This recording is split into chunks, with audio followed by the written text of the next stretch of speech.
Bienvenue Stop Invest, la chaîne des top d'investissement. Ici, on parle essentiellement d'entreprises de qualité. Avons-nous une opportunité d'investissement sur Cardinal Hill? C'est la question à laquelle on va essayer de répondre en se basant sur les états financiers de la compagnie. Donc, ceci représente uniquement mon point de vue et non un conseil d'investissement. Et comme d'habitude, je me réserve le droit de me tromper.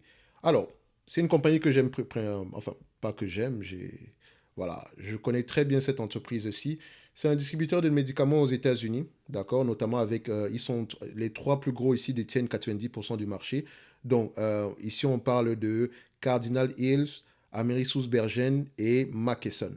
OK? Distributeurs de médicaments. Donc, c'est-à-dire que c'est eux, d'accord? C'est eux qui se chargent ici de la logistique. Donc, ils achètent les médicaments chez Pfizer et ils distribuent ces médicaments-là auprès des pharmacies. D'accord? Les pharmacies ici, ça peut être les Costco, les Walmart, les Walgreens, les hôpitaux et les pharmacies indépendantes. Donc, ils font tout ça. OK? So maintenant, il faut également voir une chose. C'est un business qui n'a pas des marges assez élevées. Pourquoi? Parce que c'est essentiellement de la logistique. D'accord? Donc, il faut être le plus efficient possible. Donc, c'est un business ici qui a fini par être consolidé au total. C'est-à-dire qu'avant, il y avait plusieurs opérateurs. Maintenant, il y a très peu d'opérateurs. Les trois premiers détiennent 90% du marché. Donc, il n'y a pas d'intérêt à se faire une concurrence ici par les prix. Chacun a son marché, tranquillement. OK? Il faut également voir une chose ici, c'est que les bénéfices nets, les free cash flow, les bénéfices nets ici ne donnent pas la véritable rentabilité de l'entreprise. Il faut regarder les free cash flow. D'accord? Qu'est-ce qu'on peut rajouter encore ici? Le fait que ces entreprises ont un avantage concurrentiel certain, notamment les coûts de production. Ils ont généralement l'avantage concurrentiel, c'est les actifs, ce sont les actifs intangibles et également les coûts de production. Il faut également voir qu'il y a un risque derrière. Le risque ici, c'est lequel? Les pharmacies aux États-Unis sont à peu près. Il y a très peu de pharmacies. Enfin, il y a très peu d'entreprises qui contrôlent les pharmacies aux États-Unis. On peut citer Walgreens, Cardinal Hills, on peut citer également Walmart. Et Target également, il y a énormément de pharmacies. So, il n'y a pas assez de concurrence. Les clients, il y a très peu de clients, d'accord? Les clients sont à peu près les mêmes, donc ils peuvent négocier des prix. Mais bon, quand on a déjà des marges de bénéficiaires aux alentours de, voilà, je pense qu'ils ont des marges de bénéficiaires aux alentours de moins de 1% par là. Non, est-ce que, oui, à peu près, disons à peu près, oui, c'est ça, je pense bien, si on prend à peu près 2 divisé ici par, donc 2 divisé ici par 187, on a à peu près les marges bénéficiaires. Oui, à peu près 1% par là, les marges bénéficiaires ici. Donc, comme je vous l'ai dit, ne regardez pas juste les marges bénéficiaires. Ici, c'est une question de volume et de logistique. Donc, dites-vous ici que qu'importe si le prix augmente, si le prix du carburant augmente, etc., on facture la différence au client. Donc, on a un certain pricing power. Donc, on s'arrange toujours à avoir nos marges ici. Et ils n'ont pas intérêt à nous concurrencer, ces gens-là. Parce que c'est un business sur lequel il faut être très, très efficient. Il y a pas de droit, vous n'avez pas droit à l'erreur ici. Donc, une fois que ça c'est dit, je reviens ici. En termes de revenus ici, nous avons à peu près 187 milliards de revenus. Les analystes s'attendent à peu près à voir combien en termes de revenus ici. On a à peu près des revenus sur les 12 prochains mois de 203 milliards, 204 milliards. Je ne vais même pas prendre cette information-là, je vais vous dire pourquoi. En termes de free cash flow, on s'attend à avoir des free cash flow de combien ici? Il faut que je prenne l'estimation des free cash flow ici. Ici, les années s'attendent à avoir des free cash flow aux alentours de combien l'année prochaine? Aux alentours à peu près de 1 milliard 760 millions. Free cash flow moyen attendu. Je dis bien moyen attendu, ok? Donc, en termes de marge brute ici, juste pour vous donner une information, marge brute ici, on est à combien? Donc la marge brute ici, nous sommes aux alentours. La marge brute a tendance à diminuer ici. Donc on a du 3%. Vous avez dit, ah ouais, c'est de plus en plus, le business est de plus en plus difficile. Donc dites-vous également ici que le mix de produits joue énormément. C'est-à-dire que quand on vend des produits spécialisés, donc les médicaments spécialisés ici, donc c'est-à-dire que les médicaments qui sont encore sous brevet, on a énormément d'argent dessus. La marge est plus élevée. Mais quand on vend des médicaments génériques ici, quand on distribue des médicaments génériques, la marge n'est pas assez élevée. D'accord? Donc le mix est important.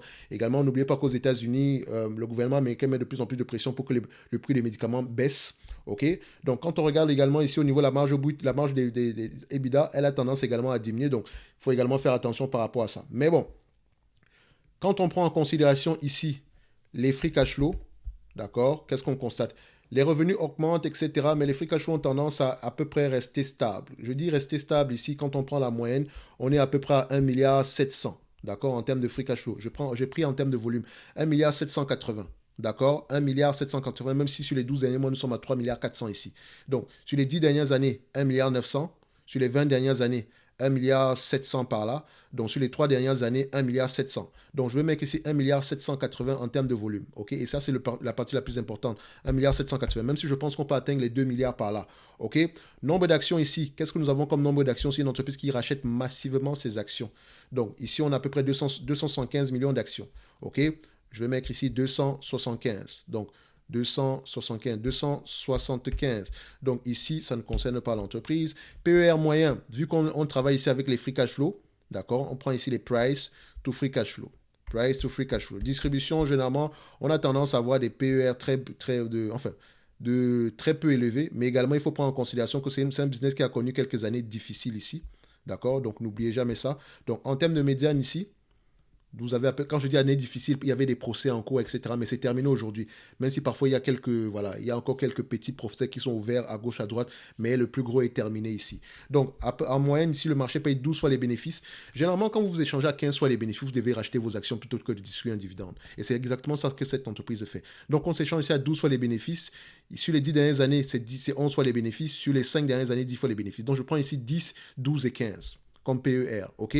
Donc, je vais venir ici. Je prends, qu'est-ce que je prends ici? Je prends ici CAH, donc Cardinal Health. Voilà. Donc pendant que vous y êtes, n'hésitez pas à aller regarder McKesson et Amiri Sousbergen.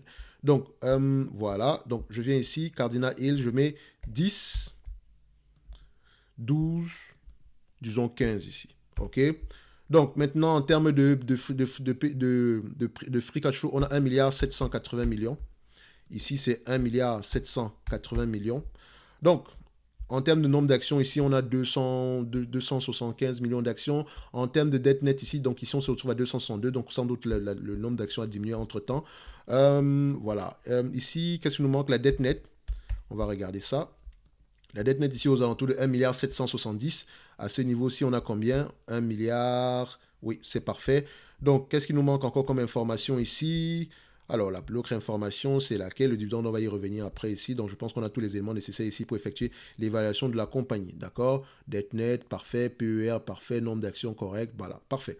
Donc, quand on met tous ces éléments ici, à 10 fois les bénéfices moins la dette nette divisée par le nombre d'actions, nous avons à peu près 61 $ l'action. Et quand je dis 10 fois les bénéfices, je vous ai toujours dit que quand vous enlevez la dette sur 10 fois les bénéfices, franchement, ça ne vaut pas la peine d'enlever la dette à ce niveau-là. OK?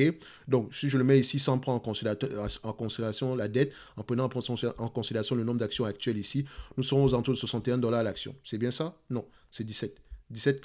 800 divisé ici par 262, on arrive à peu près à 68 $ l'action. OK? À 12 fois les bénéfices, 75 $ l'action. À 15 fois les bénéfices, 95 $ l'action. OK? Donc, en date d'aujourd'hui, je dirais que l'entreprise est, on va se dire une chose, hein.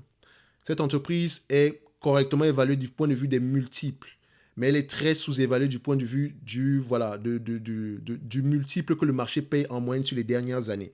D'accord? Donc, c'est une entreprise qui va racheter des actions, qui va augmenter son dividende. En date d'aujourd'hui, si elle vous distribue la totalité des dividendes la totalité des free cash flow moyens en termes de dividendes, quel est le rendement que vous allez obtenir au prix actuel? Je dis bien au prix actuel.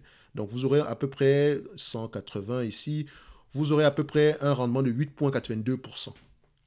8,82%. Actuellement, on distribue un dividende ici de 2,58%. Ce dividende-là, il est croissant ici à peu près de combien? Voilà, compound annual growth ici, sur les 10 dernières années ici. C'est un dividende qui est à peu près en croissance ici de 8% sur les 10 dernières années. D'accord? Sur les 5 dernières années, nous avons à peu près une croissance de 1,60% ici. Sur les 3 dernières années, nous avons 1%. Donc, on regarde ici, vous allez dire, oui, mais elle n'augmente pas grandement son dividende parce qu'elle choisit de racheter des actions plutôt que de distribuer le dividende, plutôt que de racheter d'augmenter le dividende ici. Donc, le rachat d'actions a plutôt augmenté parce que l'entreprise se négocie à des prix très, très bas ici. Donc, ce qui est tout à fait normal. Donc, quand on regarde ici, à peu près en termes de rachat d'actions, qu'est-ce qu'on constate? Alors, je vais les prendre ici en termes de pourcentage par rapport au plus haut ici.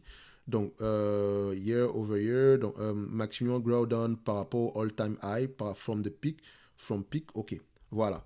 Donc, sur les 5 dernières années, on a racheté 13%, sur les 3 dernières années, 7%, par rapport à l'année précédente, 4,84%, d'accord, on a racheté on a à peu près diminué le nombre d'actions ici, d'accord, de 4,84%. Par rapport aux 6 derniers mois, 1,43%. Donc ici, le 1,84% ici, vous pouvez le comparer ici par rapport aux dividendes versés. Vous allez vous rendre compte que le shareholder yield est bien plus élevé que ce qu'on vous propose ici en date d'aujourd'hui. Donc c'est la question, c'est pour ça que je dis, cette entreprise ici en date d'aujourd'hui est toujours sous-évaluée. D'accord, même au prix actuel. Mais ne vous attendez pas à ce que le multiple augmente drastiquement. Ça va prendre du temps, mais le prix actuel est tout simplement correct. D'accord, il est tout simplement, c'est un bon prix d'entrée. D'accord, et c'est toujours un bon prix d'entrée jusqu'aujourd'hui. 2022, elle a tellement souffert ici. Je parle ici de cette compagnie ici depuis 2021, depuis la première vidéo ici. Enfin, la première vidéo que j'ai fait ici, c'était en février et on parlait déjà de cette compagnie ici. D'accord, donc au prix actuel, elle représente toujours une opportunité d'investissement. OK, parce que la situation ici autour s'est arrangée. Mais également, il faut vous dire une chose. Comme je vous l'ai dit, l'industrie est très concentrée ici. Donc, restez prudent toujours sur ces compagnies, même si ça peut sembler être une aubaine. Mais faites attention. Donc, en termes de dividendes, ici, il va continuer à croître. Donc, ici, on privilégie le rachat d'actions pour le moment. Mais à un moment donné, le dividende également, on va le privilégier. Donc, il va avoir tendance à croître. Donc, 2,58% va avoir tendance à augmenter. Donc, ce qui me permet de dire que Dividende Aristocrate, c'est l'une des entreprises qui va peut-être demeurer à ce niveau-là. Donc, ceci n'est que mon avis et non un conseil d'investissement. Donc, au prix actuel, on a toujours une opportunité d'investissement du point de vue de quelqu'un qui recherche un dividende, d'accord, et un rendement supérieur par rapport au prix actuel.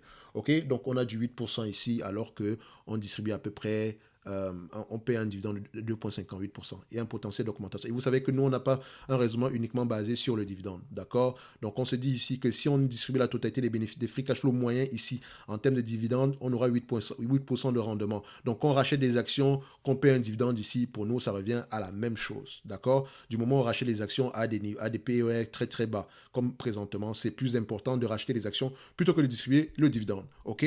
So, on va se donner rendez-vous sur la prochaine vidéo et d'ici là, portez-vous bien. Merci.